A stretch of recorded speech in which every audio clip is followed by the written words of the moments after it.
qofku markuu si xor u fikiro marka una shaqeeyo guul ayuu gaaraa guul ayuu gaaraa markuu qofku xorriyad dareemayo oo xorriyad u fikirayo guul buu gaaraa qofku waa inuu dareemaa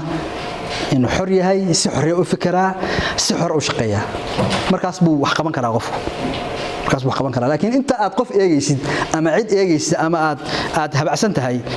waxba ma qaban kartid waxaan tusaale u soo qaadaynaa ninkan la yiraahdo عنترة بن الشداد العبسي وحلي هو يدي وحي أهيد أنا أبيه ولا شيء إسنان مدو وما ركت أضون هانشرتي بعوض شيء مركا ما دام ومدو يهي ولا ليه سكلات يدك بالشدي يسولنه ليه وحي هوس بيوجي جرين وحي أورنجين وأضون أمويلك أضون ترش marka maadaama la liidayo isaguna ma aragtay wax iska noqday habacsanaan baa ku beertay laakiin waa inay karti ku jirtaa Soomaa marka maalin dambe ayaa reerkoodii loo yimi oo xoolihii geeli haysteen oo laga qaaday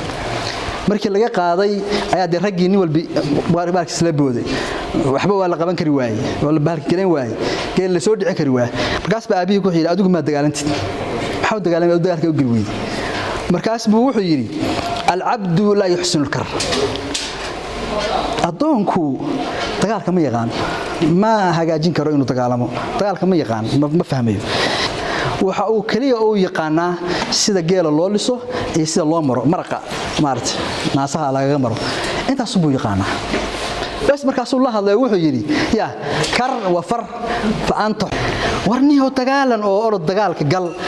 waan ku xor baa tahay oo cablana waa ku guurinaya gabadhii uu jaalaa cabla la orange markaas buu dagaalamay oo geeli soo dhiciyay waa ninka taqaaniin oo wuxuu ahaa muxuu ahaa nin taariikhdii ma arxam xagga carabta oo jaahiliga waa nin wuxuu ku leeyahay taariikh dheer buu ku leeyahay gabyaa iyo shaacir buu ahaa geesi buu ahaa belu marka maxaa ka maqnaa ninkaas kelmadaas la yiri oo maartay loogu sameeyay taxfiiska iyo dhiirigelinta loogu sameeyay loo sheegay xorriyad الحرية waxa jirta kutub badan oo laga qoray ninkii la oran jiray maxaan ku raahdaa Ali Isat Musafish wuxuu leeyahay kitaab la yiraahdo Hurubi al-Hurriya marka mawduucaas xorriyadu waa mawduuc ballaaran oo mar u baahan in si gaar ah looga hadlo